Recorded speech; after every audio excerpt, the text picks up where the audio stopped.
नमस्कार, मैं हूं अंकुर और आप देख रहे हैं सत्यहिंदी.com। एक नजर डालते हैं अब तक की सुर्खियों पर। भारत में गुरुवार का दिन राजनीतिक, धार्मिक और आर्थिक रूप से सरगर्म रहा। मथुरा, काशी, ताजमहल, सांप्रदायिक हिंसा और बुलडोजर राजनीति की खबरें हलचल मचाती रहीं, लेकिन इस दौरान महंगाई का आंकड़ा भी जारी हुआ, जिस पर कोई शोर शराबा नजर नहीं आया। जारी आंकड़ों के मुताबिक भारत की खुदरा महंगाई दर अप्रैल में बढ़कर 7.79% हो गई है, जो मुख्य रूप से पेट्रोल, डीजल, गैस और खाद्य पदार्थों की बढ़ती कीमतों की वजह से है। सरकारी आंकड़े गुरुवार को जारी हुए। कंज्यूमर प्राइस बेस्ड महंगाई का आंकड़ा लगातार चौथे महीने आरबीआई की सीमा से काफ़ी ऊपर रहा। केंद्र सरकार ने आरबीआई को खुदरा महंगाई को 2% से 6% के बीच रखने का आदेश दिया है। मार्च में खुदरा महंगाई दर 6.95% थी। बता दें, अप्रैल महीने में महंगाई 8 वर्षों में अपनी उच्चतम गति से बढ़ी है। इससे पहले मई 2014 में महंगाई 8.33% दर्ज की गई थी। बुरे हालात से गुजर रहे श्रीलंका में अब नए प्रधानमंत्री के तौर पर रानिल विक्रमसिंघे को नियुक्त किया गया है। राष्ट्रपति गोटाबया राजपक्षे ने संकटग्रस्त श्रीलंका में स्थिरता लाने की उम्मीद के साथ उनको नए प्रधानमंत्री के रूप में शपथ दिलाई। बेहद खराब आर्थिक हालात से जूझ रहे श्रीलंका में लगातार विरोध प्रदर्शन हो रहे हैं। प्रदर्शनों में करीब 250 लोग घायल हुए हैं, जबकि हिंसक विरोध प्रदर्शनों में कम से कम 8 लोग मारे गए हैं। यहाँ तक कि सरकार ने देशव्यापी कर्फ्यू भी लगा दिया है। इस बीच राष्ट्रपति गोटाबया राजपक्षे ने ऐलान किया था कि वो देश में नई सरकार का गठन करेंगे, जिससे देश में स्थिरता लाई जा सके।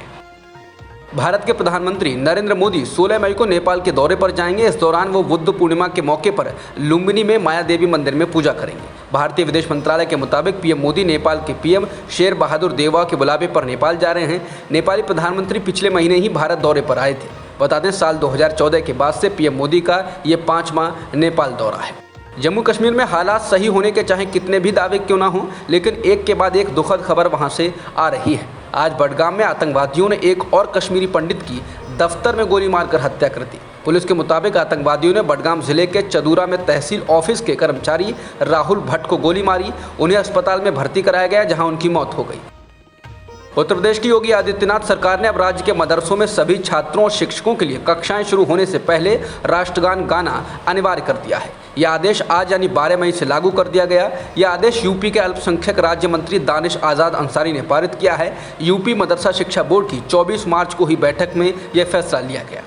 ज्ञानवापी मस्जिद मामले में वाराणसी की एक अदालत ने गुरुवार को अपना फैसला सुना दिया। अदालत ने अपने फैसले में कहा कि ज्ञानवापी मस्जिद के अंदर सर्वे होगा और 17 मई से पहले सर्वे टीम को अदालत को इसकी रिपोर्ट देनी होगी। अदालत ने कहा कि उसके द्वारा नियुक्त किए गए कोर्ट कमिश्नर को नहीं हटाया जाएगा। अदालत ने एक और कमिश्नर को नियुक्त किया है। इसके साथ ही अदालत ने कहा कि सर्वे में बाधा डालने वालों पर दंडात्मक कार्रवाई की जाए। बता देंगे, ये मस्जिद काशी विश्वनाथ मंदिर से सटी हुई है। कोर्ट कमिश्नर को लेकर मुस्लिम पक्ष ने सवाल खड़े किए थे और उन्हें हटाने की मांग की गई थी। स्थानीय अदालत ने इस साल अप्रैल में मंदिर में सर्वे करने का आदेश दिया था। यह आदेश 5 हिंदू महिलाओं की याचिका पर दिया गया था। अदालत ने इसकी वीडियोग्राफी करने और इसकी रिपोर्ट सौंपे जाने का आदेश दिया था, लेकिन पिछले हफ्ते ज्ञानवापी मस्जिद में सर्वे को लेकर हंगामा हुआ था, विरोध हुआ था। इलाहाबाद हाईकोर्ट की लखनऊ बेंच ने ताजमहल के 22 बंद दरवाजों को खोलने की मांग वाली याचिका को खारिज कर दिया। साथ ही ऐसी याचिका को लेकर फटकार भी लगाई। कोर्ट ने कहा कि हम ऐसी याचिका पर विचार नहीं कर सकते हैं। कोर्ट ने नाराजगी जताते हुए कहा कि ऐसे विवाद 4 दीवारी में चर्चा करने के लिए है, ना कि कोर्ट में। कल को आप आकर कहेंगे कि जज के चैम्बर में जाना है। क्या कोर्ट ये तय करेगी कि कोई ऐतिहासिक स्मारक किसने बनाया है? अदालत ने याचिकाकर्ताओं से कहा कि वो जाएं और MA-NET-JRF करें और उसके बाद शोध में ऐसे विषय चुनें। फिर अगर कोई संस्थान उन्हें ये शोध करने से रोके तो हमारे पास आएँ। कोर्ट ने कहा कि कृपया PIL सिस्टम का मजाक ना बनाएं। बता दें, अयोध्या में बीजेपी के मीडिया प्रभारी रजनी सिंह ने व्यक्तिगत रूप से इलाहाबाद हाईकोर्ट में याचिका दायर कर विश्वविख्यात पर्यटन स्थल ताजमहल के 22 कमरों को खोले जाने की मांग की थी। रजनी सिंह ने कहा था, इन 22 कमरों के बारे में कहा जाता है यहाँ पर हिंदू देवी देवताओं की मूर्तियाँ हैं। मथुरा के श्री कृष्ण जन्मभूमि विवाद मामले में इलाहाबाद हाईकोर्ट ने गुरुवार को फैसला सुना दिया। हाईकोर्ट ने मथुरा की एक अदालत से कहा कि इस मामले में 4 महीने के भीतर सभी अर्जियों का निस्तारण कर दिया जाए। जस्टिस सलील कुमार राय की एक सदस्य वाली बेंच ने यह आदेश दिया। हाईकोर्ट ने आदेश मनीष यादव की ओर से दायर याचिका पर दिया है। हाईकोर्ट से अनुरोध किया गया था कि मथुरा की अदालत में चल रहे सभी मामलों को एक साथ जोड़कर उनकी सुनवाई की जाए। इससे पहले मथुरा की अदालत में दायर याचिका में मांग की गई थी कि कृष्ण जन्मभूमि विवाद के मामले में दायर सभी याचिकाओं पर सुनवाई हो और उनका जल्द से जल्द निस्तारण किया जाए। अतिक्रमण हटाने मदनपुर खादर पहुंचे एमसीडी के बुलडोजर और दिल्ली पुलिस के अफसरों को गुरुवार को स्थानीय लोगों के विरोध का सामना करना पड़ा। आम आदमी पार्टी के विधायक अमानतुल्लाह खान भी मौके पर पहुंचे और एमसीडी की कार्रवाई का विरोध किया।